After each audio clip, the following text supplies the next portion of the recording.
안녕하세요. 아임증권 신사업추진팀 염정 차장입니다. 오늘은 시장에서 최근 낙폭 과대 섹터 중에서 화장품 섹터에 대해서 이야기를 해보겠습니다. 화장품 섹터 같은 경우에는 2분기까지 실적에 대한 피크아웃 논란이 좀 있었고요. 2분기 이후 3분기, 그러니까 8월 달부터는 주가가 좀 조정을 받았습니다. 고점 대비해서 대부분의 종목들이 30%에서 많게는 40%까지 주가가 조정을 받고 있는 상황인데요. 주가가 다시 반등이 가능할 수 있을지, 어느 부분에서 좀 힌트를 찾아야 될지 이야기를 해보도록 하겠습니다. 일단은 2분기 실적은 대부분 다 잘 나왔습니다만 대형주들의 실적이 다소 기대치에 미치지 못했다라는 점에서, 그리고 한 가지는 기존에 이제 우리나라 인디브랜드들의 해외 매출 비중이 해외 수출에 대한 성장 둔화가 나타난다라는 논란이 좀 있었습니다만, 이 부분은 일시적인 우려감으로 나타났고요. 실제로 이제 8월부터는 수출 데이터 다시 정상적으로 나타나고 있다라는 점입니다. 여전히 K뷰티에 대한 글로벌 인지도 확장에 대한 전략 속도는 지속될 것으로 보여지기 때문에 지금 화장품 섹터는 단기적으로 조정받은 부분에 대한 기회가 되지 않을까라고 좀 생각을 해서 화장품 섹터를 가지고 왔고요. 여기서 좀 중요한 부분은 화장품 섹터의 종목들이 전고점을 어느 정도 회복할 수 있을지 여부, 그리고 대장주들의 흐름이 어떻게 섹터의 흐름을 잡아갈 수 있을지에 대한 부분 이야기를 해보도록 하겠습니다. 화장품 섹터에는 최근에는 많은 분야로 좀 세분화되어 있는데요.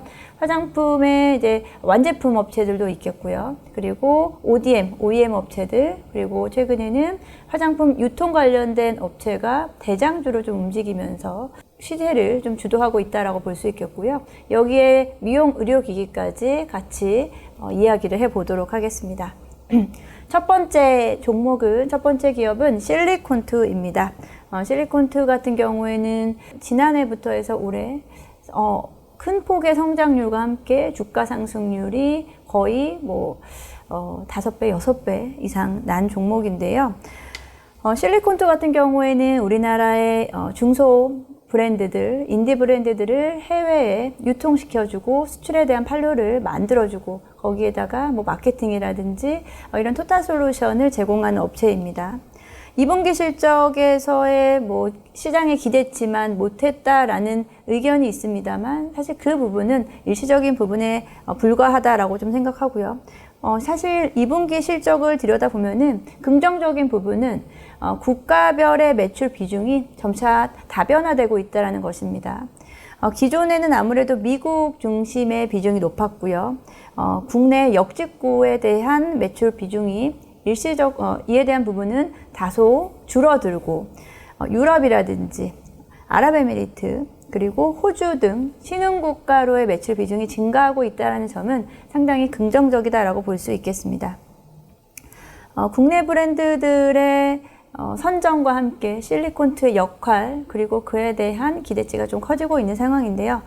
실리콘투, 일단은 연간 기준으로 실적을 좀 보겠습니다. 연간 기준으로 2023년부터 시작된 성장률이요.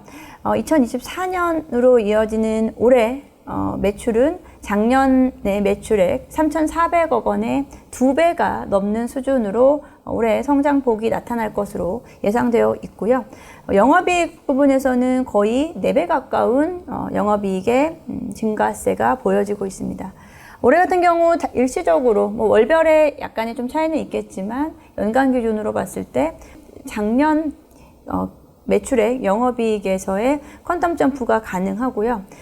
내년까지도 이어지는 성장세는 유효할 것이다 라고 좀 보고 있습니다. 물론 2023년에서 2024년으로 가는 구간에서의 성장률까지는 따라가지 못하겠지만, 매출액은 1조를 넘어설 것으로 예상되고요. 영업이익단에서도 2,400억 원, 영업이익률이 거의 20%에 육박하는 성과를 보여줄 것으로 예상을 하고 있습니다. 실리콘투 같은 경우에는 직접 우리나라 인디 브랜드들의 제품을 매입을 해서 그에 대한 풀필먼트를 가지고 있습니다. 최근에는 이러한 해외 법인에 대한 증가세가 법인에 대한 숫자를 좀 늘리고 있는 상황이고요. 최근에는 이번 6월 싱가포르와 영국 법인을 설립을 했습니다. 앞서 말씀드린 대로 수출의 국가가 다변화되고 있다. 아랍에미리트 그리고 그에 대한 부분에서 유럽이라든지 신흥시장에 대한 부분을 확대하고 있다는 점은 기존의 좀 미국 성장에서의 다소 성장 정체율을 우려하는 부분에서 새로운 또 계기를 마련할 수 있다라고 좀 생각을 하고요. 이번 3분기 매출, 미국뿐만 아니고요.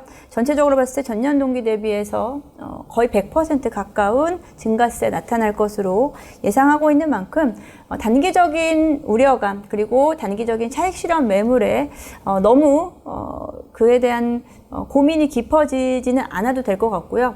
지금은 단기적으로는 또 주가 조정을 활용한 매수 기회로 잡으면 어떨까라고 좀 생각을 해보고 있습니다.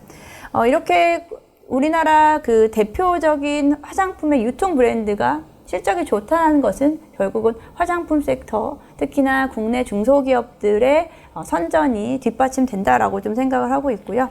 그만큼 실리콘투의 시장에서의 역할이 상당히 중요하다라고 좀 생각합니다. 그래서 항상 실리콘투 화장품 섹터를 이야기할 때 대표 종목으로 이야기하는 부분이 이제 그런 부분이다라고 좀 인지를 하셨으면 좋겠고요.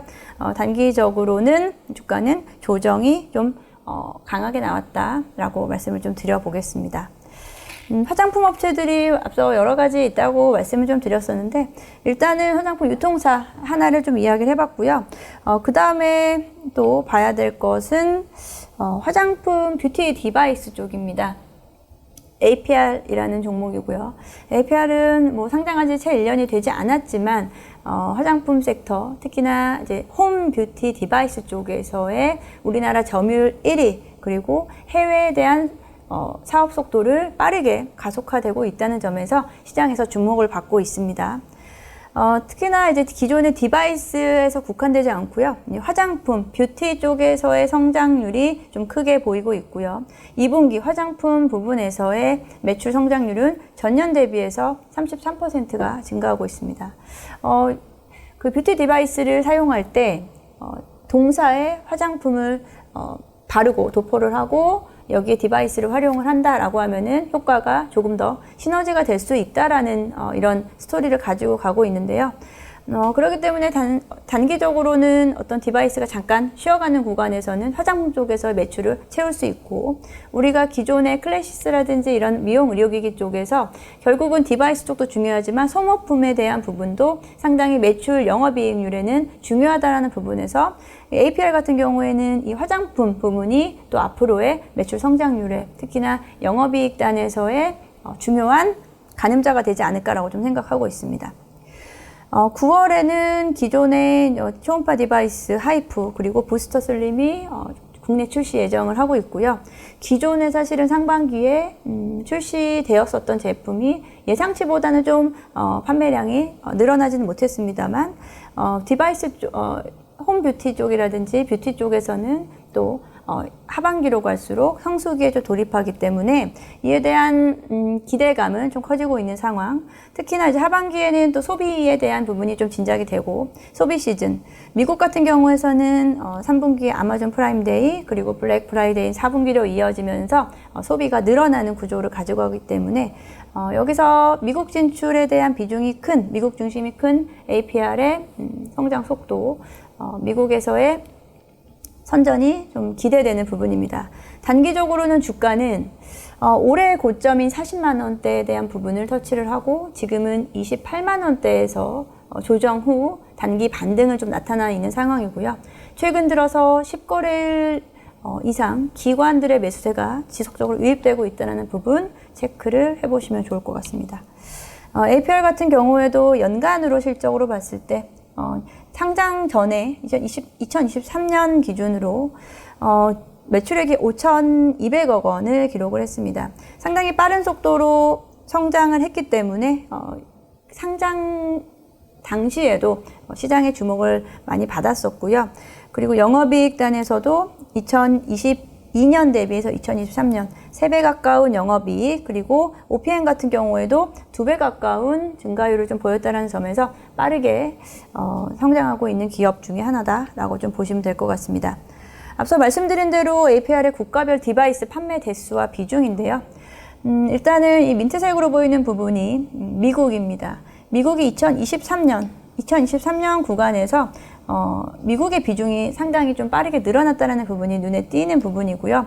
2024년에는 미국의 성장률은 살짝 둔화될 수 있겠지만 기타에 해당되는 부분, 이 부분이 이제 신흥 시장에 대한 부분, 유럽이라든지 다른 기타 지역으로의 그 국가의 수가 늘어나고 있다는 점에서는 또 마찬가지로 판매처의 다각화, 판매 국가의 다각화를 통해서 성장에 대한 부분 이어갈 수 있을 거다라고 생각하고 있습니다. 그래서 이런 부분들을 봤을 때 단기적으로 화장품 섹터라든지 그리고 디바이스 미용 의료기 관련된 종목들이 단기 저점 대비해서 지금 반등의 가능성 주어질 것으로 생각을 하고 있고요.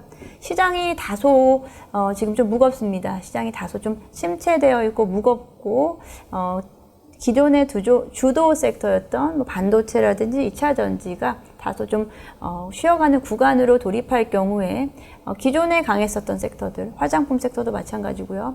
다소 좀 다소 좀 가볍게 움직일 수 있는 섹터와 종목들이 좀 시장 대비 성과가 퍼포먼스가 좋지 않을까라고 예상해 보면서 오늘은 화장품 섹터의 반등, 기회, 그리고 종목별 분석을 좀 해봤습니다.